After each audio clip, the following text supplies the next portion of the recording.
If you get 1% better every day, you'll be 37 times better by the end of the year. Small improvements compound into remarkable results.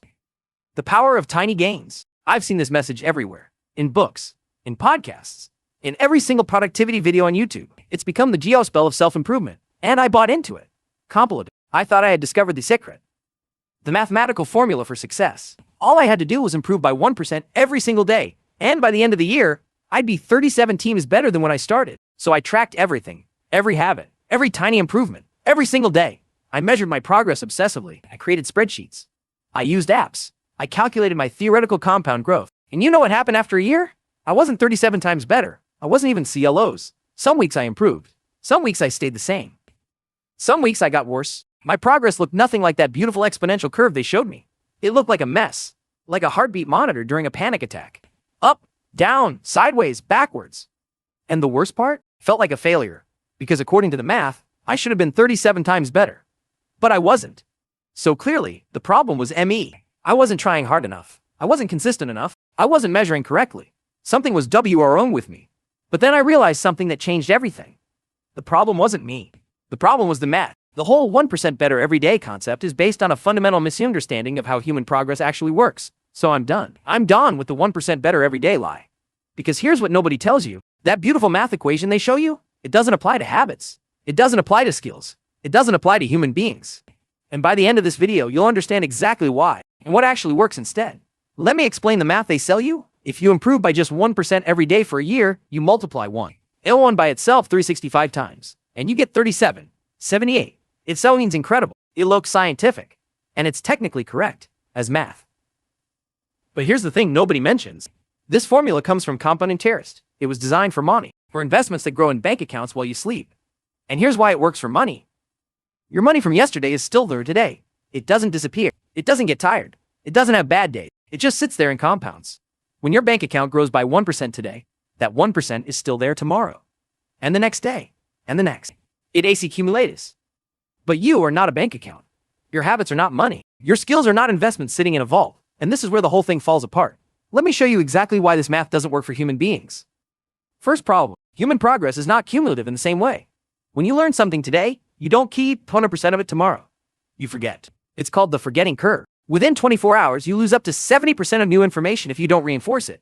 So you're not building on top of yesterday's 1%. You're rebuilding what you lost plus trying to add new growth. That's not compound interest. That's running on a treadmill. Second problem, skills don't improve linearly. When you start learning something new, you improve fast at first. Then you hit a plateau. Then you might even get worse before you get better. It's called the learning curve, and it looks nothing like exponential growth. Think about learning a language, or an instrument, or a sport. You don't get 1% better every single day. Some days you have breakthroughs. Some weeks you're stuck. Some months you feel like you're going backward. That's not failure. That's how human learning actually works. Plateaus are where your brain consolidates what you've learned. They're necessary.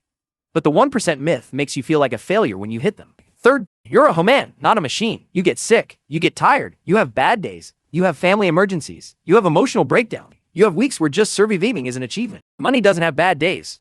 Money doesn't get the flu. Money doesn't have to take care of a sick parent or deal with a breakup or struggle with mental health. But you do. And pretending that you can compound like money is not just wrong. It's harmful. There are diminishing returns. When you first start exercising, you see huge gains. But after a year, getting 1% better is incredibly hard. After 5 years, nearly impossible without extreme measures. Elite athletes spend years trying to improve by fractions of a second. The idea that you can just keep getting 1% better forever is fantasy. It ignores the fundamental reality of diminishing returns. So the math is wrong. But here's what really bothers me about this whole 1% better thing. It's not just inaccurate. It's actually making people miserable.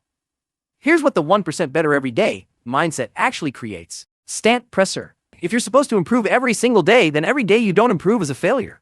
Every plateau is a problem. Every rest day is falling behind. This creates what psychologists call performance anxiety. You become so focused on measuring and tracking your improvement that you can't actually enjoy the process. You can't be present. You're always thinking about whether today counts as a 1% gain. I experienced this myself. I would finish a workout, and instead of feeling good about it, I'd immediately wonder, was that 1% better than yesterday? Did I lift slightly more? Run slightly faster? If not, did today even COU? A philosophy designed to help you improve was making me worse.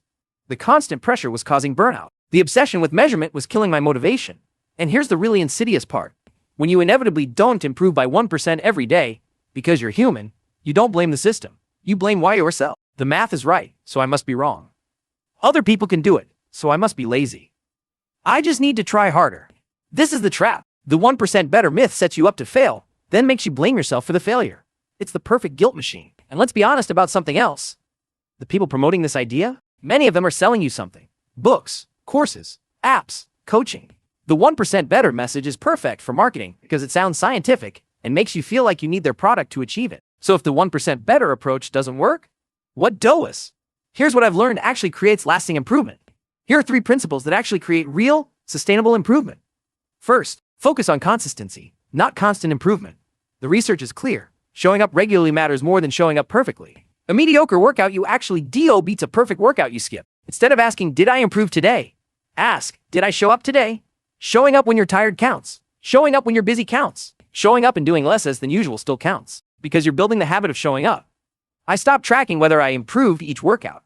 I started tracking whether I showed up, and paradoxically, I improved more because I actually stuck with it. Second, embrace the plateau. Plateaus aren't failures. They're not signs that you're doing something wrong. They're a natural, necessary part of the learning process. When you hit a plateau, your brain is consolidating.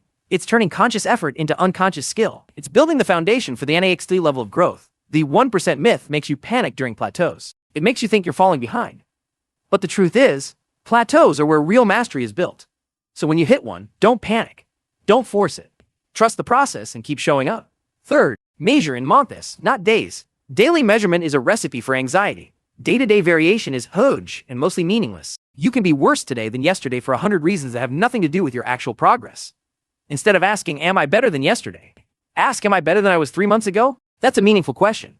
That's a time frame where real change shows up. That's how you track progress without driving yourself crazy.